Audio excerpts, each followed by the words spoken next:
dia pra quem é de bom dia e hoje nós chegamos no nosso 15º dia e hoje eu tô assim, ó, no gás.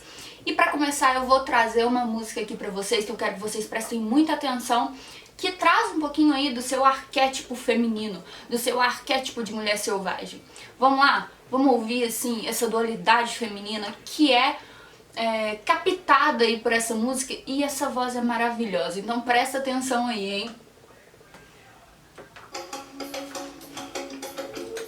Coloca aí nos comentários se você conhece a música e se você se identifica com algum aspecto, hein?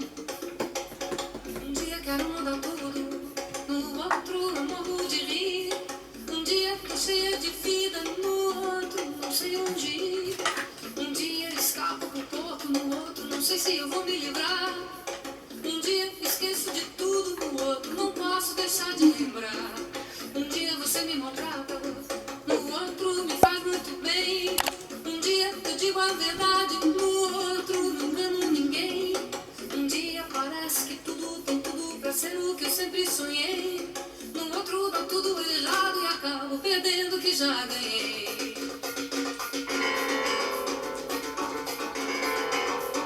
Logo de manhã, bom dia.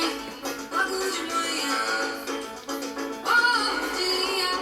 Logo de manhã, bom dia.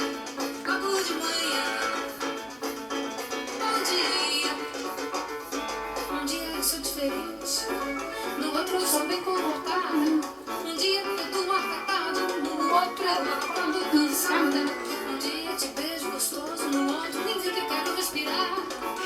Um dia quero mudar tudo no mundo, no outro eu vou devagar. Um dia penso no futuro, no outro eu deixo pra lá. Um dia eu acho a saída, no outro eu fico no ar. Um dia na vida da gente, um dia sem nada demais. Só sei que eu acordo e gosto da vida, os dias não são nunca iguais.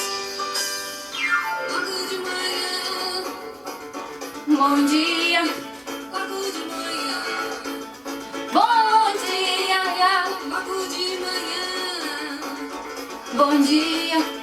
logo de manhã, bom dia.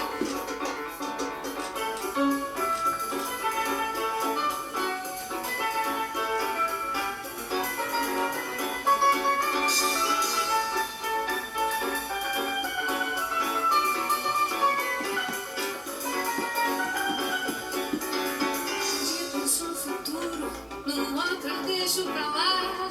Um dia eu acho a saída, no outro eu fico no ar. Um dia na vida da gente, um dia sem nada demais. Só sei que eu acordo e gosto da vida, os dias não são nunca iguais.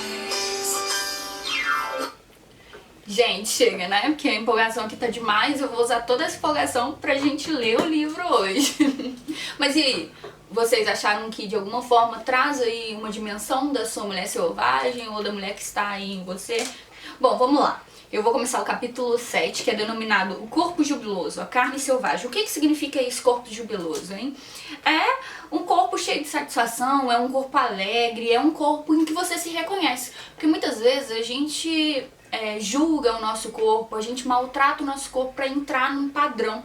E é isso que ela vai dizer, não entra num padrão, não existe um padrão único de beleza, nós somos lindas como somos, nós temos que reconhecer isso, assumir e ser feliz com o corpo que a gente tem. É essa a ideia do capítulo 7, o capítulo que a gente vai trabalhar aqui. E ela vem destrinchando isso tudo, explicando pra gente por que a gente tem que assumir as nossas marcas, tem que assumir as nossas cicatrizes, porque elas refletem quem nós somos. E eu acho muito legal isso, porque meu namorado vive falando, né, que cicatrizes são lindas porque elas contam uma história. E é isso que ela quer dizer aqui, sabe? Assuma quem você é. Pare de se cobrar pra entrar num padrão aí que nem deveria existir, entende? E ela começa falando que os lobos, eles possuem estruturas corporais totalmente diferentes um dos outros, e ainda assim eles não tentam ser que eles não são. Por que nós mulheres tentamos? Né? É a cultura, é a sociedade, o que faz com que a gente queira entrar num padrão de beleza que não é o nosso às vezes, sabe? E aí ela diz isso, que nós também somos parecidos com os lobos, só que os lobos muitas vezes são vistos como um determinado tipo de temperamento, de apetite, e na verdade não é sempre assim, cada um tem o seu temperamento, cada um tem o seu apetite. Por que a gente faz isso? De olhar a mulher e o lobo como se eles fossem seres únicos. Não são, eles são diferentes, né? Ela fala que de uma loba que não tinha uma pata, de uma loba que era cheinha. Então, quer dizer, existem lobos diferentes como existem mulheres diferentes. Quando as mulheres são relegadas à disposição de ânimo, a maneirismos e a contornos que se amoldam a um único ideal de beleza e de comportamento, elas se tornam cativas tanto no corpo quanto na alma. Não gozam mais de liberdade. E aí é isso. Quando nós nos sujeitamos a um ideal de beleza único, nós não mais somos livres. Por quê? Porque nós vamos viver sendo escravas de um padrão. E ela vem destrinchando essa ideia, dando exemplos, trazendo inclusive exemplos da sua própria vivência. E é isso. Acontece que o nosso corpo é um sensor que também nos liga a um aspecto intuitivo. E quando a gente ignora isso, nós olhamos o corpo apenas como uma forma, e essa forma ela deve ser enquadrada neste padrão de beleza único, que ela não acredita que é único. Ela vai destrinchar isso tudo aqui, tá? O corpo é um registro vivo da vida transmitida, da vida levada, de esperança de vida e de cura. Seu valor está na sua capacidade expressiva para registrar reações imediatas, para ter sentimentos profundos, para pressentir. O corpo, a pele, é o nosso sexto sentido nas palavras dela. E o corpo é memória, o corpo é fala. E ela até fala que é como se fosse uma esponja cheia de água, e que em qualquer lugar que a carne seja pressionada, torcida ou mesmo tocada com leveza, pode já jorrar dali uma recordação. É isso, o corpo é memória, o corpo fala.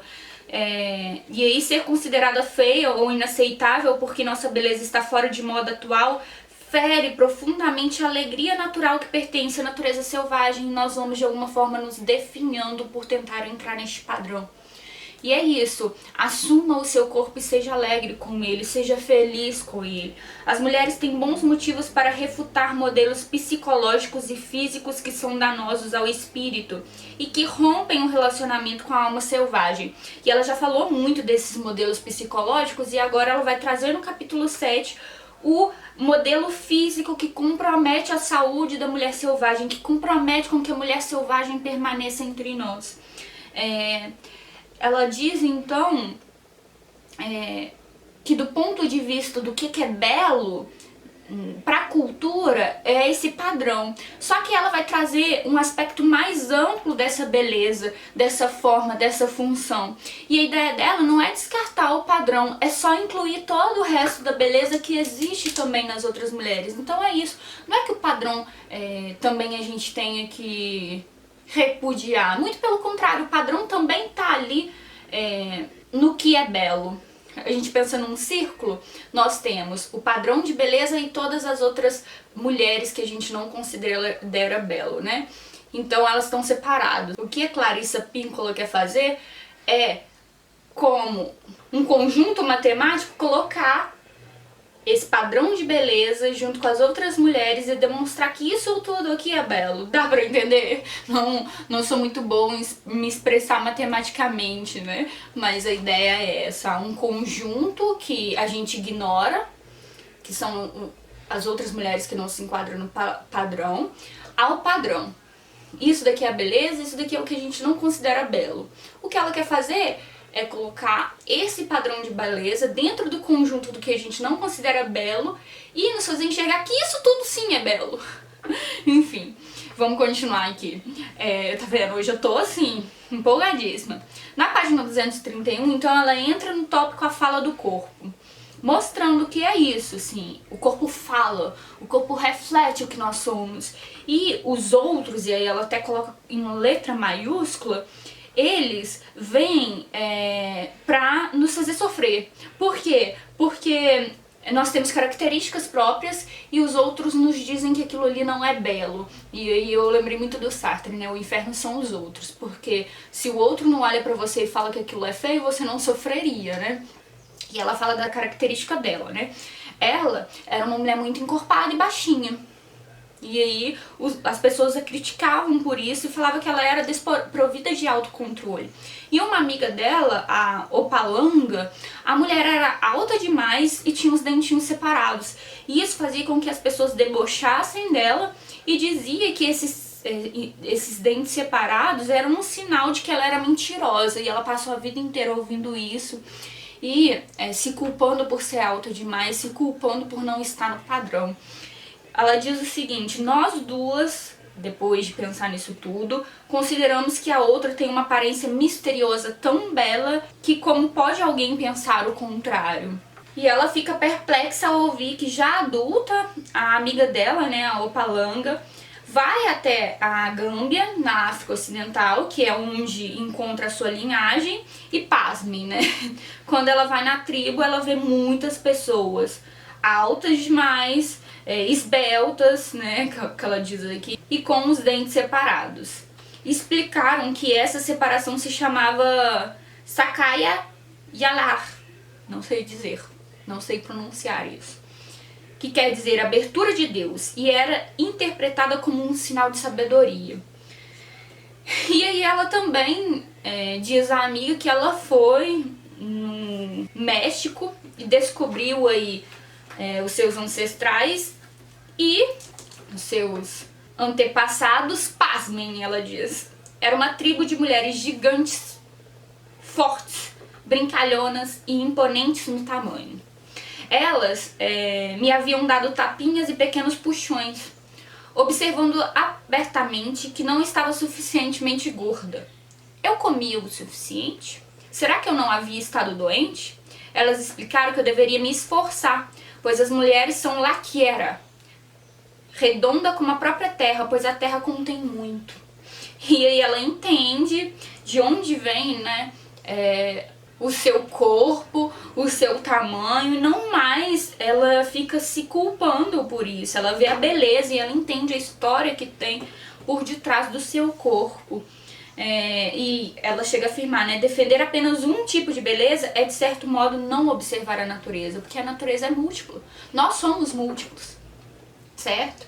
E ela vem então trazendo essa reflexão e demonstrando cada vez mais que nós não precisamos ter medo de nos assumirmos como somos, de nos curarmos dessa sociedade que emprega ideias que há só um tipo de beleza e que a gente tem que ser magra demais e que a gente tem que fazer botox porque já tá dando um pezinho de galinha.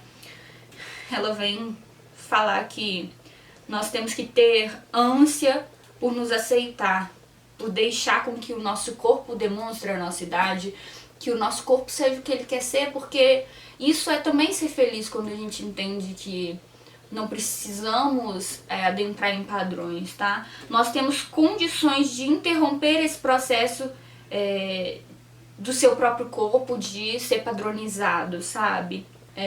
Nós não podemos mudar a cabeça da sociedade, mas quando a gente muda o nosso próprio modo de ver o mundo e de encarar o nosso corpo, de alguma forma nós estamos mudando a forma com que outras pessoas, com que os nossos filhos vão enxergar o corpo. E, consequentemente, a gente está mudando a sociedade, então, né?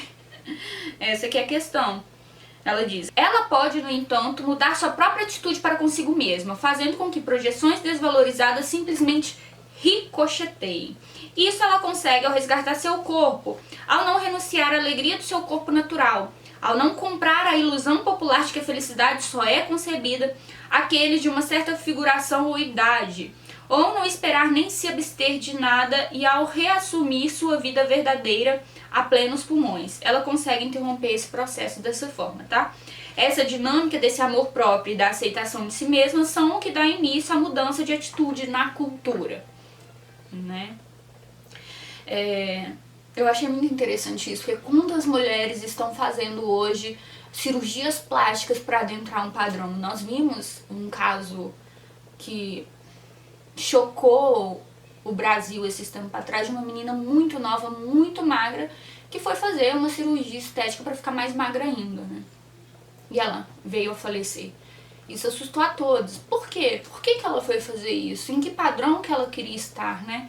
O corpo nos contos de fada. E ela vem trazer que o corpo é também comparado com um tapete mágico nos contos de fada, pois o corpo, através de seu estado de excitação, percepção e de experiências sensoriais, tem a capacidade de nos transportar para outros lugares. Nos contos de fada, como nos mitos, o tapete representa um meio de locomoção, mas de um tipo determinado, o do tipo que nos permite ver em profundidade o mundo, assim como a vida em qualquer sentido.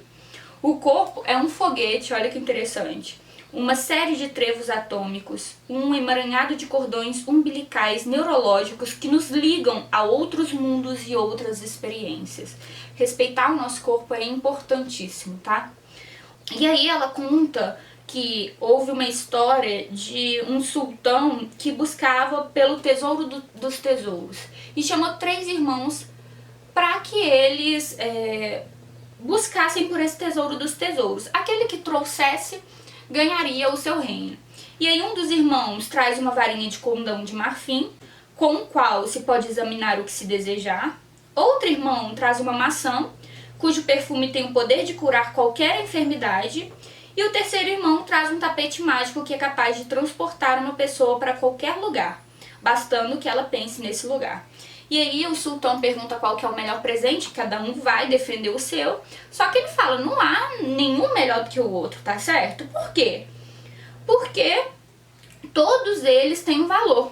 Com isso, né, o reino é dividido entre os 3 irmãos em partes iguais.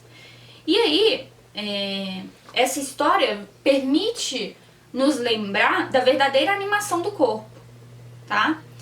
Por quê? Porque ele descreve o fabuloso potencial da intuição, do insight, da cura sensorial e do êxtase oculto no corpo, tá? E na 237 tem uma frase importante que é: desejamos passar a vida inteira permitindo que os outros depreciem nosso corpo, julguem-nos, considerem-nos defeituosos?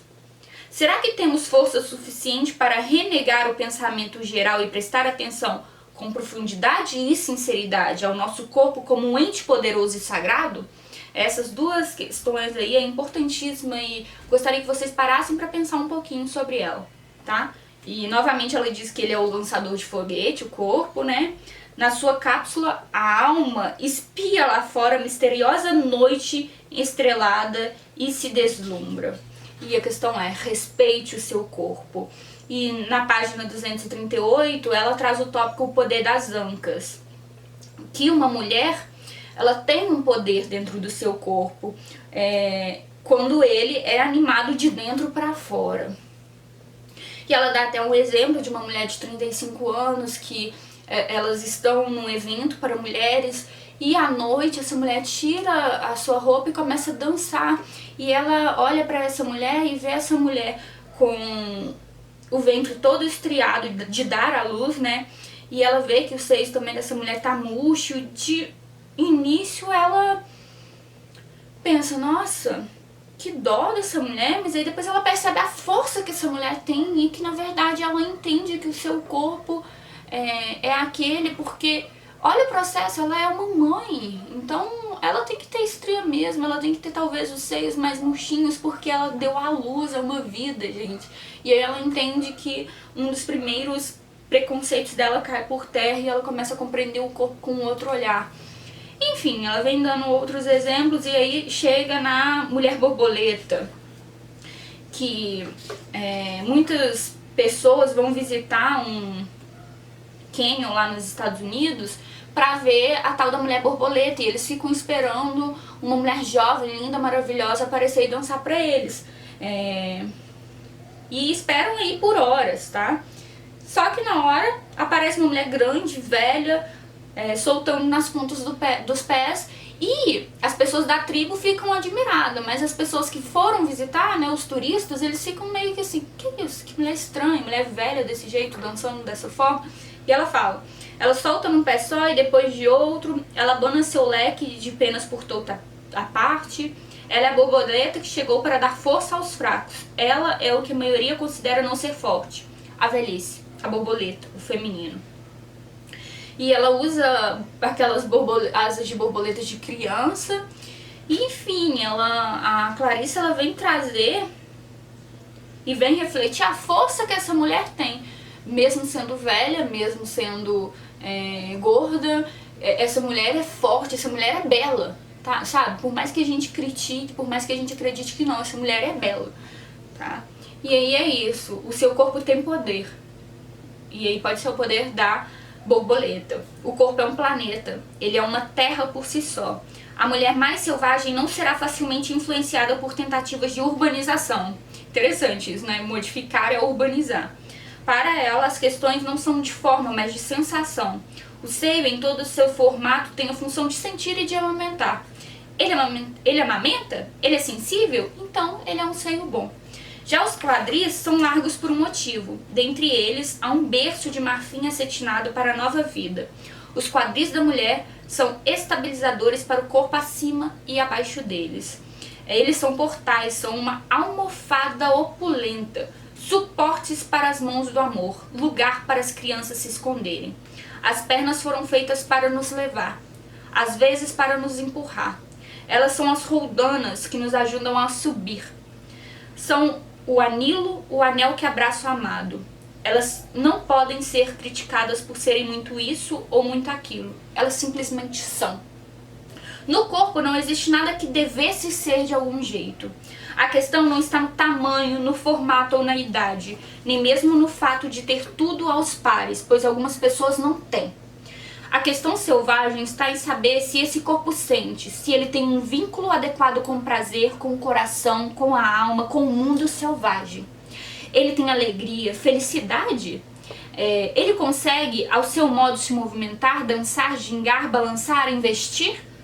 É só isso o que importa. E é esse poder do corpo, o nosso poder, o poder da mulher selvagem. A mulher selvagem aparece em muitos tamanhos, formas, cores e condições. Mantenha-se alerta para poder reconhecer a alma selvagem em todos os seus inúmeros disfarces. E é isso, né? Ela até chega a citar um verso de um poema que diz o seguinte: é isso que tem. Poemas, coxas grossas, peito pequeno e tamanho amor. Bom, esse capítulo é um capítulo assim que é muito atual, muito. Quantas mulheres aí estão cada vez mais fazendo cirurgias plásticas não para se satisfazer, mas para satisfazer o outro? Eu digo o seguinte: se você está insatisfeita e quer modificar, tudo bem, não tem problema nenhum, se é para você. Se é para sua felicidade. Mas se é pelo outro, pelo olhar do outro, repense. Repense, porque talvez não seja tão necessário assim e você não se sinta bem depois de fazer essa cirurgia. Essa que é a questão, sabe? Não é levantar uma bandeira aqui contra cirurgias, nada disso. É pensar o que vai fazer bem para você. Isso que ela traz aqui, ao meu ver, tá? E é isso, né? É o que eu tinha que trazer pra hoje. Coloca aí nos comentários o que você sentiu, quais foram as suas impressões com o capítulo. Vamos compartilhar conhecimento. E até amanhã.